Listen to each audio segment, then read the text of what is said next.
It's all about time with the Queen itself, Queen AJ Hipsy back up.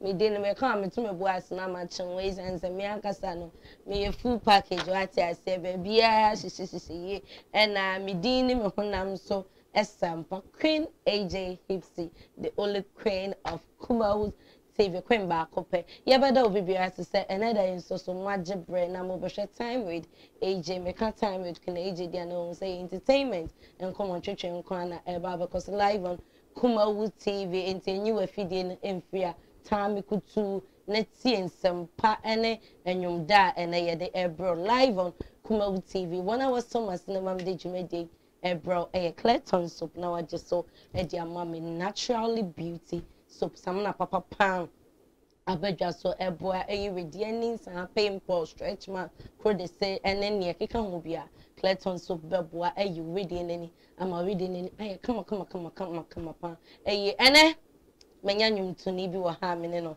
eba betwetwen kom na ni din ni de wo bo no want wo bo ase abi ones wa ka ketere ma nti wo bo a se Brew dosh bebre mi ankasa ma twem ho din me pese ma kana chese bre ya atene ne sa wa ka se eje wa mbo mi din ye nti no mi amemo no ankasa abonid oya nwum tini afei na all batch say utie voice a o de ba no say yes o man Ghana ye waze nso so ampa ye twa ye ho sima na ye nje aboafo nkrato ye ba pe me ni Mr. Brew wa ha ye ba betwetwe enkomodi mu adin ye pa Dinde, Dickens Henrietta Sewa Boatin. Na me CEO of Clayton Soap.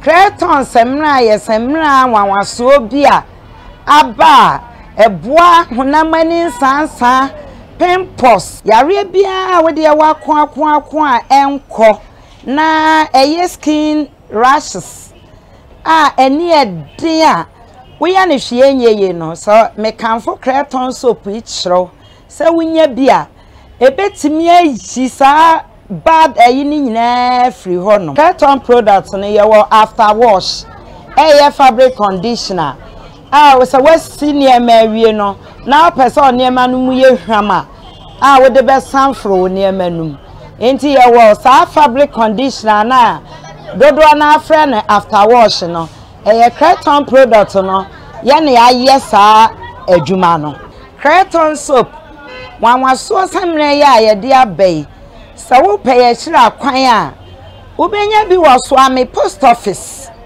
wo free shop na wo kwaso ami post office na ankasa Hetibos enterprise sa wo hwehwe yenya wo fra ahomatrofo 0548 039889 wo benya bi afen so BT Royal Dr. Mensa so do BT Royal na wo hwehwe samra yi bia ehon so wo bisa BT Royal Dr. Mensa wo benya samra yi bebre ato afi so 31st market Central Market wo do 31st market information ba ko pen e wo wo do some information hon so a wo benya Clayton samra bi Black Eye Records.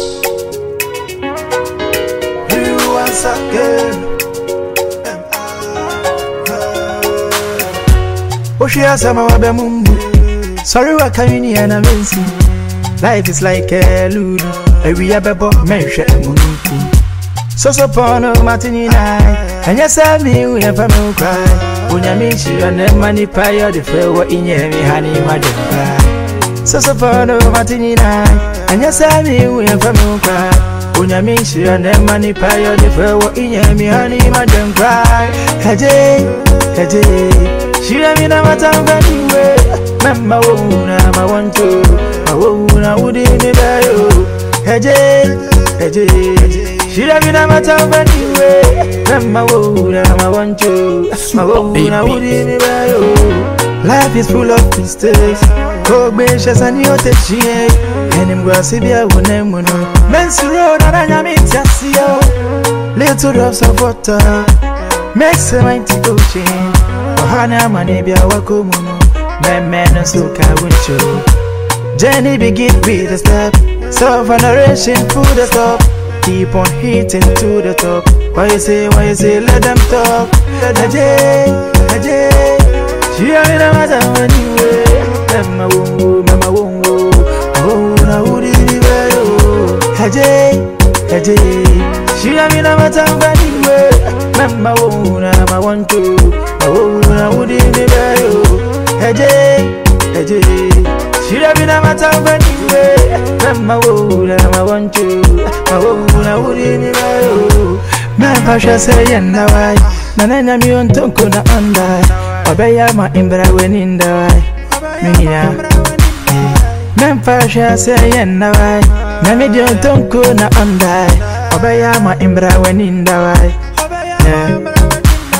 enti oshia sama wabemumbu so MOBB Akabe at the back time with the queen herself, Queen AJ Hipsy Papa Pan Bakope me Bakope me nimni mechi ebie no obehu Queen AJ Hipsy be an fake and your original one. Me and I'm the original Queen AJ Hipsy of Kumawood TV, aka Ajo Kumawood. Yeah, Ajo Kumawood of a blue light, which ya ye pan and this idea. And my son chiche Ajo Kumawood Papa Pan Bako. Mr. Brew ha. I mean in the Andrew Chunko, Mr. Brew. Madam. Apomboko dia. Ye nyamba na ukasa den panti kasa den mam. Ukasa no na den kama ye pa obi o wa ha bia. No bia bisa say Mr. Breed dia obada ben ofri hen wote hen hen fa no sha brabo na senyom to no. Amanfo bisa bebre na wa ha dia. Wo sha nyom to asefie dodo say 5 years, roughly 5 years. 5 years. Wo sha ase enche bia sa. Adentina we nyum tuni na 5 years afi na wo sha nyum ase. Me sha say mo me pacho a chepa. Okay. Atana mo SS school time. But na me said am fa me ho share enjum sake of. Na won sha ase gidigidi. Na me play football and na all the time me play ball no music na. But I realize say music ni mo na me talent. Okay. So to what I realize say music no e mo da chan nyum to no. Ball. They say we jai you know. Umami exercise kaka. Yes, one go play no go diabo kaka. And the onfanye serious bia. And your talent. Okay. Now o share nyom to na se na kwose. Pacho bibia koso kama. Oh yeah, sure. I'm over baby na ba mo say Jimmy chan nyom to na se struggles na doso. Yeah, bray ya fa see how we cramp so be hu akọ program as cramp na o per chance to express so who stage you know.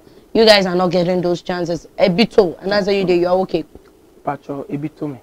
But we never show and I show them we more. A bit too. A bit to me. Or experience, Chairman. I want to know. Make I some time ago, I walk in someone. A call show me, or friends say, what did you that's way? Praba lunch. Yeah, I'm way show me was a Jamaican night. Okay. I can't remember, say, me full stage, you know. Now you bomb me away. Away. Yeah, me starting you no more bomb away. But me nyavim bi edit tunjuno. Tunjuno do medal. Asna man for budget say, boy na mo born away no. Or you good. Wabema. Mabema every. O hwe asukwen say o ma wabema. O hwe ase ni kwan say o ma. Ba ka o. Bizam di opi say e bi atuneda. Okodru stage na here ma fans. Am for who expect to say be a chrome for the oh. Ya be bo ajo su kaka be away pop. Wow. Ba o ti me course to nyum. Me course to nyum. Wow. And on kwa ni experience awenya. For now no dey no any experience amenya. And on near dey share. I share me crime pomo. Sa show crime. It's a motivate you. It me ma o catch on who say metimi aye metimi atonyum nintina. I was a make call my name na metimi ebo me homo de na metimi be yanyum tine kase. Fine, sa incidents na si etwem. O say ko wanim, o share nyum to asi, we amanfo, like how is everything? I want to know your music journey. O share say a wo koi, o share amanfo we de meboa we se memoa we se uni talent we so say oh we the other chance and waba. Like how is everything? We there me paucho. Me there baby me ko bia no. We betimi ndum ya catch am say me good. Okay. But boafo no ni asem. Boafo na. Because me na me ye me bibia. One or your baby. I have backups, we are boys, we are Mudime TV, we are almost to sort out. But I say music, Jenny Nidia, say, so this cashier once and something in return. Tina, be answer no to discussion more, boys, no, be not wapaba. Ninas, my money in Booma Bell. Come say, meet me out coming. Obi no wapa, but what's all this cashier? Say, see, I'm DOP, because I then the mamma way in fine. O papa way, o family way, because talents like this, you know, we here will be your best support. So, family members, where are they? Papa is no more. Papa come baby. Okay. And one thing I'm money my head in Nana. Oh yes, sir. So I say if you think I can be feel how you think I say a wedding. Be sure then But Obia will pepper say what the best support. I'm a Drew Pempen so episode. Now record labels no unya you be obey signing waka say this guy is good, so I just want to support this guy. Unya sa course maybe. Minya record label be. Okay. When I'm recording shira. Na I say I'm me agreement no mun to me. That cordial relationship with shira that cordial relationship as how friendly are one every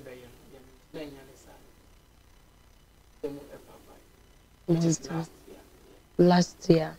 But I sign contract. Man signed contract. Then he said you guys were about and he said on your part of the record label.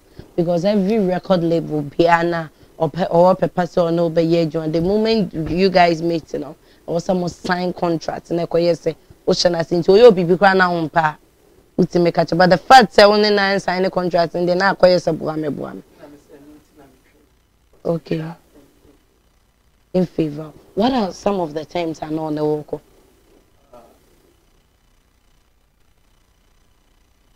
Odokasa and ye per se who be live on Kumawood TV. Ebi obi so tifia will show us Mr. Brew. This guy is so good, this guy is so talented. I want to help. But Mokasa record label there are so many times I know no kwa na embo. But right now maybe obi shower. We say Drew, Mr. Brew, like I want to Mr. Drew me try baby I will be at and odi abamenu. Bebre say call me. Okay, friend. So call me no. Yeah, it's, you know, I want to know some of the conditions that are not on the air call.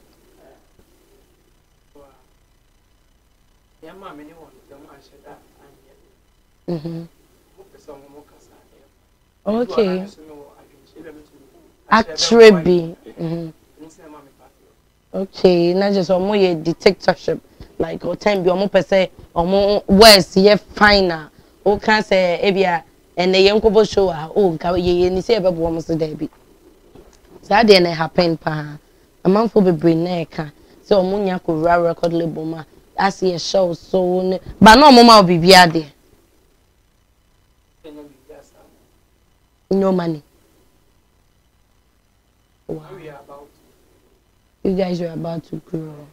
Okay, send here mwanya shas intina when yes can mo shall say gidi kebi anko be ma $1,000 be na chese ka buy ya say jemi be boss ketu ba e bia man shall say na e bia omo so wo omo reason ntia omo intime pushi for that one there it's all about time with the queen herself, Queen AJ Hipsy na me come say one was so masne e ma me di djumedi e bro live on Kumawood TV e Clayton soap na what just so amame naturally beauty soap some na papa abedwa so a e boa you with any insan pimple stretch mark scroll the say kaka ready any insan ban e na agile ready and aboso Clayton soap yes some na papa bia o di dware a e be boa ama ready and aye come empo and say with the nonso so ucha mi ami ni patuntum e mami tuntum no eni dawo kama ye ni pakoko so a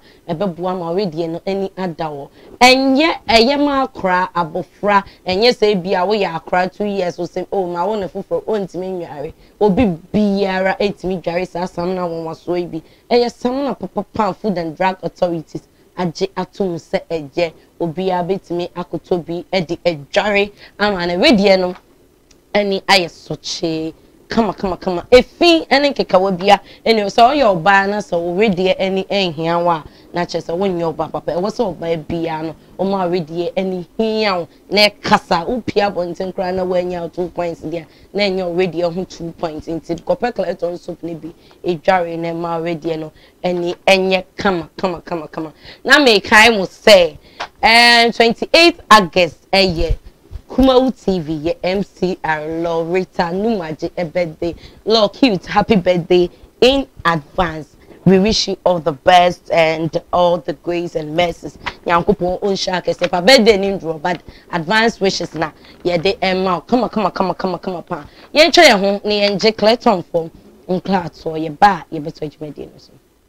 Dinde, Dickens and Rita Sewa Boating. Na me CEO of Clayton Soup. Clayton semra wawasobia aba eboa hunamani sansa pimples yawe bia wo de wakwa enko na eye skin rashes eni dia we ya no hwienye no so me kanfo Clayton soap ichro se wunye bia ebetimi ajisa bad ayini na free hono Clayton products no your after wash air fabric conditioner we say we senior mawie no na person ne ma no ye hwama we be sanfro ne ma no enti your fabric conditioner na dodo na afre na after wash no Clayton product no ya ne aye sa adwuma no Clayton soap wanwaso sanre ya de abai so we pay shira kwan a we benya bi wo so am post office we free shop na wo cost am post office na nkasa Heritage Enterprise so we hwehwe nya we fra ahmatrofue 0548 03 9889 we benya bi afi so BT Royal Dr. Mensa so do BT Royal na we just amrai bia so we bisa BT Royal Dr. Mensa we benya samrai bebre ato afi so 31st market Central Market we do 31st market information ba ko pena we do some information also we benya Clayton samrai bi ato so mo bibia ka ba bi at about time of the queen itself Queen AJ Hipsy live on Kumawood TV channel so Clayton for and about my children then Mr. Brew Nidin Mr. Jew and one from me no was and odi aba manum dodo and Mr. Brew and mini Brew Papa Church and come Brew no be some say he said don't you think so be all because Brew hand time Brew ya home so because record label now to me no ho say and share on Masia and Tedio Mobeka. Don't you think so? Because Ebia way so. Don't you think so?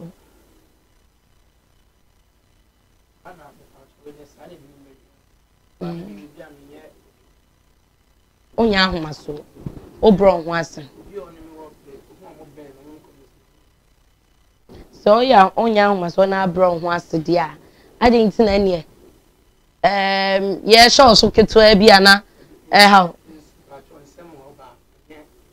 Sense mo hona wan ka me die meka say die me the amount for can dey me etie no me meka say would for odo what ma say because if say you under a record label na yeah show so na ka say do this do that I won't so beg dia o meka say but say beauty me ka say no and you say it's just one but there are so many other things that went on and I made my MP into me the free work. Then me and my viewers know we are going to understand you from your own perspective. But what I say, it's my answer was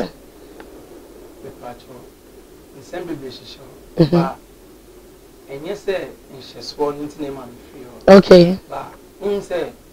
If we invest will be more. I was say, positive. I say my positive. Yeah.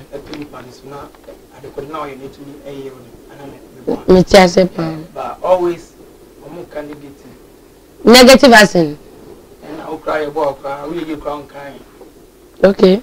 A dampening spirit. This animal will become someone from and you say almost so how on say yeah boy I'm doing pempen so be the bedroom pempen so be no nachete be twam krampa be to say me agasa me nya be my family ene me agasa me bra my dey nyina Ogidi Brown recently issues are popping up Ogidi Brown say my boy family say oh they would me they will come to ya like a whole lot of issue went on eche krampo di ko wi ase wo antwa e ma che na antwa na di o masem nyina kama say wasem ko duro de ko be di ne kama ye di ne kama mo anti ase ye adwuma afame ye say obetua bra Ogidi sika amano obetua ni installment kaka e di amano na je say wo sansem ni si ye ni record label no mo so dwen say e mo bi beba ma won so we yi mu boni aye ni bi sen ye basa o mu dibi mu ana hu sa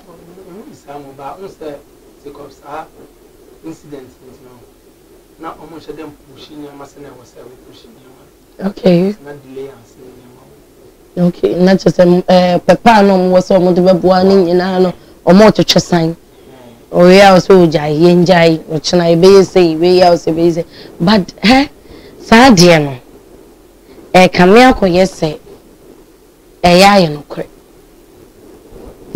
I've had so many people here, so many big stars, so many celebrities here on my show, and I send back open on money na omoka. So I also be mu na abuano na de ni ko drum pempen so bia obedru ho no on kai se bia oye ne papa Ogidi Brown was here on my show explaining all the struggles that I went through just to bring family to where family address the same way, but still na family betray no but me ya family so can the side of the story bia na story bia no bia ni nchemu a wode bema but the nunti no a dampia man for spirit so omo be fa up and coming at say yeah hwe no yeah boa no we say me sure na mboa drum pempen so bia onkai no se sie de bia Brew tie de obeka so me mama me fini da de me di kra me de bema no so kra na me to ame me chemu fa na de amana na so onyenye sika ni wie na adaka ni wia wo ne so ne ye pe uti so ka se ye se kra wonye na de je no ebeba wonye sika ka se nko odo se sika ni nya bema Brew and how don't say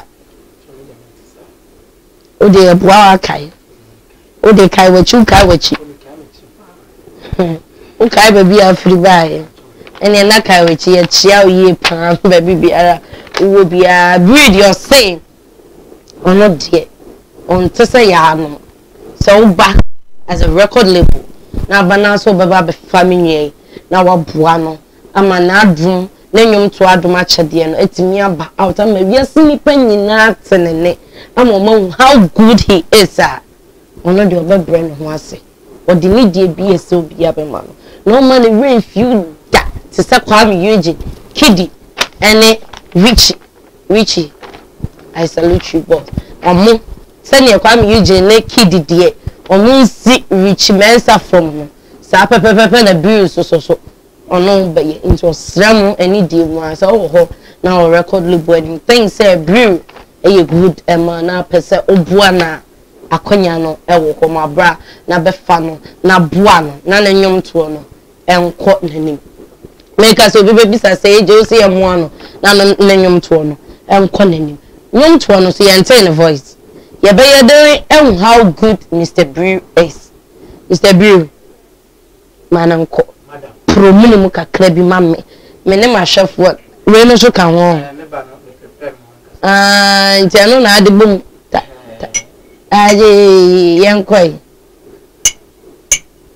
sewa oshia se ma wa be mu sorry wa kamini na mensu that's life is like ludu and we have be menhwe so pono matinina and yes I mean we are family when you mean she ran their money by or the way what in your honey imagine so pono matinina and yes I mean we are family when you mean she ran their money by or the way what in your honey imagine cry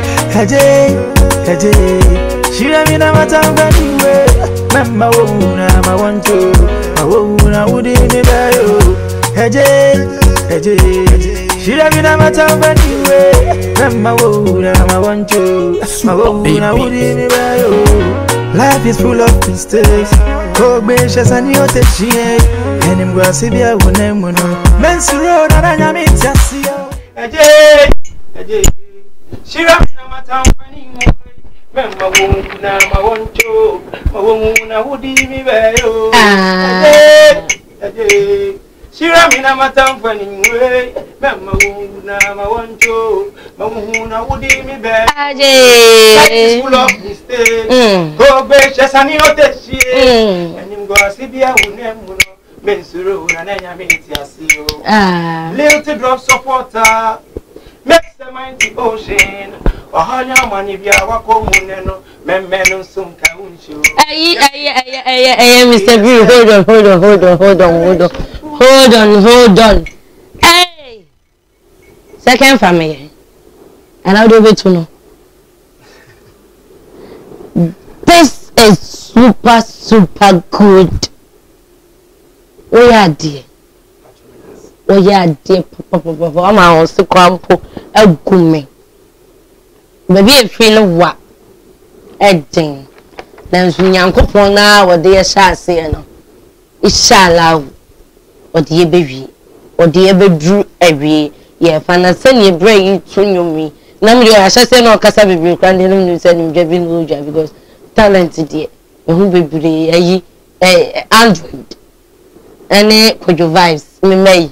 About rap name to me made the good for one simple cry. And me am a doba, me PSA Papa Vicaris, winner of Stardom season 1 year, child year pound because my bands were born whom they name see a voice way no. Why not look it up to you in this music industry?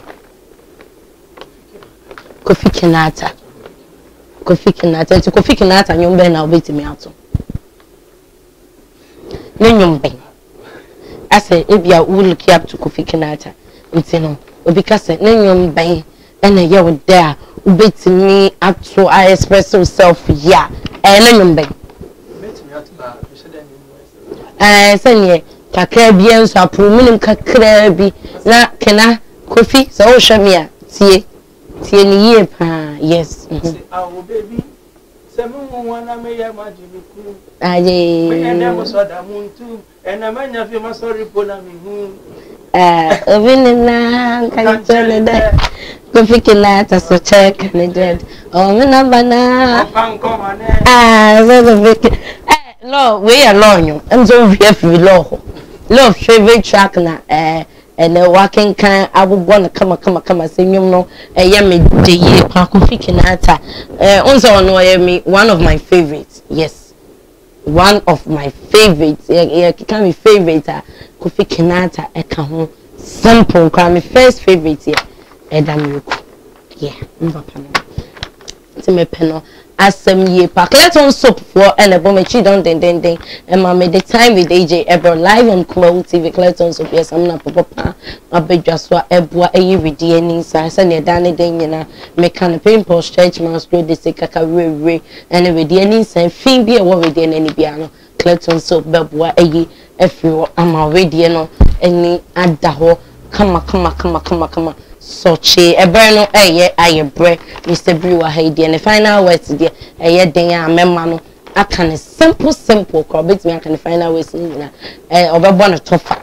ode obe rap me crack ho de me din be hyehyem abu amanatu mana kekani nyina bom tutu enya na aka witim se bia ejidin nyumbe na mitimi di ejidin ato yes or the meeting but when you can AJ he say and say me you afidie dem free tie national so mommy say on the 18th of this month August Sarah Boate, my big 6th birthday. Sweetheart, happy birthday to you. God bless you, God bless you, God bless you. Nyakupon show.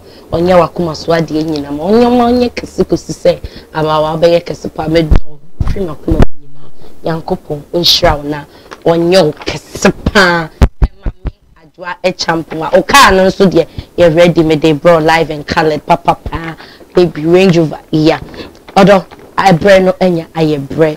Hana and Bremen community jumedi nyina aba na wie time the age so me person can social media handles you go Facebook ahemfa na ebehu you go YouTube ahemfa na ebehu on numbers bi na person di to just obi a program no person invite to akonya ne da ma na afei me dey na am se fire remix ma me no and also the atwa so kama e dey am simple cry me Facebook and on any Instagram me Brew once again. Brew once again. And I'm YouTube me Brew Ike. Brew Ike. Audio Mac and we say Brew once again. Brew Audio Max. Okay. Brew Ike.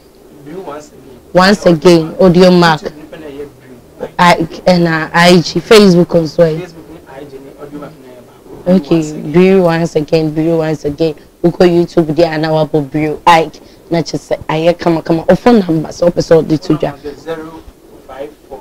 0545 840 421 0545 840 421 into me to me after Mr. Brew not just say who program being up so bass no beton you send you or trunium come say dear Maui dear not just say what friend come upon no about betonium no dear my year quid not just say median median them they backbiting why you the sugar mountain messy we mark yoki baby girl come wine that in here koji no ma wangali rama yangali jene mayo atampu nina charge me now me feeling me baby charge me now me feeling me charge my own feeling system that me and me didn't know can AJ him say other bread me more come up with I had a very nice and an interesting conversation with Mr. Brew and I said Brew I YouTube Brew I Facebook baby be could be a Brew yeah not just what follow no come Eddie I'm collect also for and so much mama DJ me dey e from DOP could be Frank Bakope kai which the number 1 DOP here me PM which she knows the one the only one in Ghana Bakope na dim na chi bi ma biem Ghana ha de obi so chi knows Kumawood TV hankwa na be hu chi knows Bakope na call MCR ni VTR law keep the birthday girl incoming birthday girl and sister Gestina omunyina ewa habwa me den pa me producer Bernard Adenyankopon inshallah me director original Samdakus I salute you wherever you are. Me name Papa Elder Samwajini Boat and the Dickness and Rita Sawa Boat Modoba and then me chama dofo and my town for you and Yankupon in Shamunina. That's a night yebesan Asia. Yakram. Dinde Dickness and Rita Sawa Boating. Na me CEO of Creton Soap.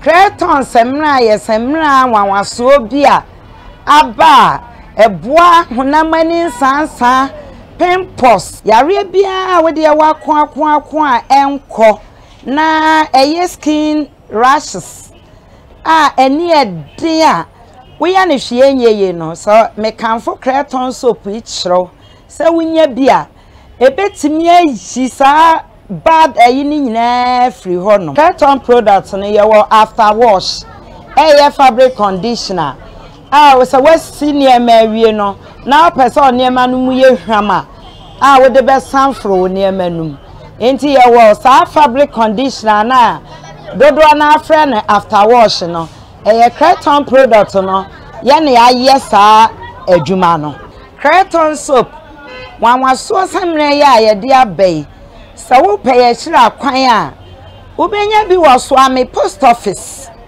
wo free shop na wo kwaso ame post office na nkasa Hetibos Enterprise so wo hwehwe yenya wo fra ahomatrofo 0548 039889 ubenya bi afen so BT Royal Dr. Mensa so dru BT Royal na uhwehwe samran yi bia ehon so ubisa BT Royal Dr. Mensa ubenya samran bebre ato afen so 31st market Central Market udru 31st market information ba ko pene wo udru sa information ho so a ubenya Creton semre bi ato dinde difference and retasewa boatin na me CEO of Creton soap Creton semra ye semra wanwaso bi a aba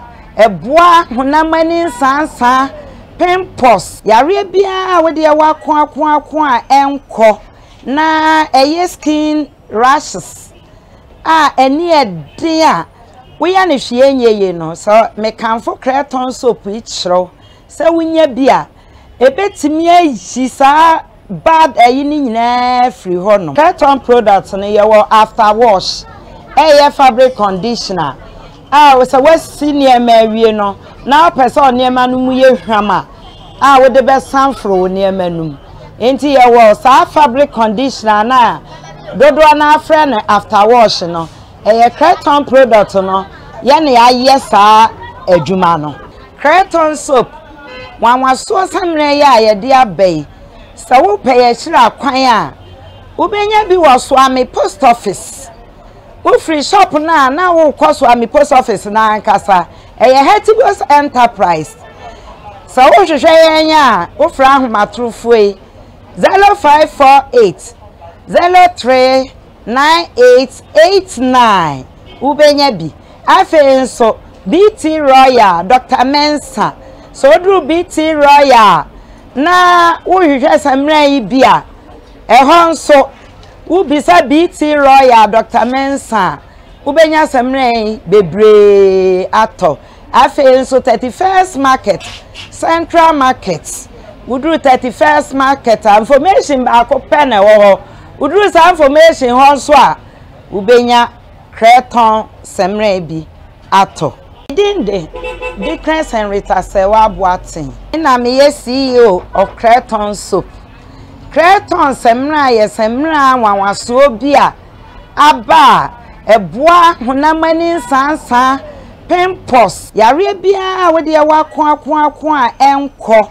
na eye skin rashes eni ede a we ya ne hwie nyeye no so me kanfo Creton soap ichro se wunya bia ebetimi ayi sa bad ayi ni nyina free ho no Creton products no ye wo after wash fabric conditioner we say we senior mawie no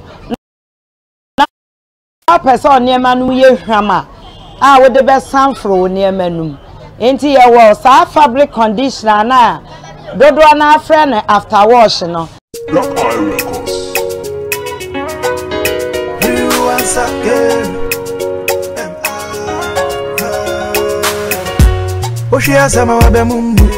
Sorry, what can you and amazing? Life is like a ludo. We are bebo mention munuku. So pono matini night. And yes, I mean we have a milk cry. When you miss you and then money pay the fair in your honey, madam cry. So pono matini night. And yes, I mean we have a milk cry. When you miss you and then money pay the fair in your honey, madam cry. Kaje, she let me know what I'm going to Mama wona ma want to wona wouldn't be you Heje she let me know what I'm going to Mama wona ma want to wona wouldn't be you. Life is full of mistakes. Go be and you take she and him go see be one name no mensuro na nya me tiasio little drops of water makes a mighty ocean. Ohana mane bia wakomuno men so can win you. Journey begin with a step. So veneration put the stop. Keep on hitting to the top. Why you say, let them talk. Ajay. She ain't a matter anyway. Mama won't go. Oh, now would it be well? Ajay.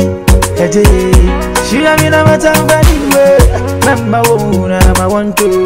Oh, I wouldn't be hey, should have been a matter of anyway. I want to. Oh, I wouldn't be my passion say, and now I, Nana, me on Tonkona under. Obey my imbra when in the way. My passion say, and now I, Mammy don't Tonkona under. Obey my imbra when in the way. Auntie, Oshia Sama Bemumbu. Sorry, what can you and amazing? Life is like a lulu, every other book mentioned. So pono matini night, and yes, I mean we have a milk cry. When you miss you and then money pie or the fair what in your honey, my cry. So pono matini night, and yes, I mean we have a milk cry. When you miss you and then money pie or the fair what in your honey, my cry. Hey, she have been a matter of anyway. Mama, I want to. I wouldn't be hey, she have been a matter of anyway. Mama, I want to. I wouldn't be hey, she have been a matter of anyway. Mama, I want to. I wouldn't be hey, Mama, I want to.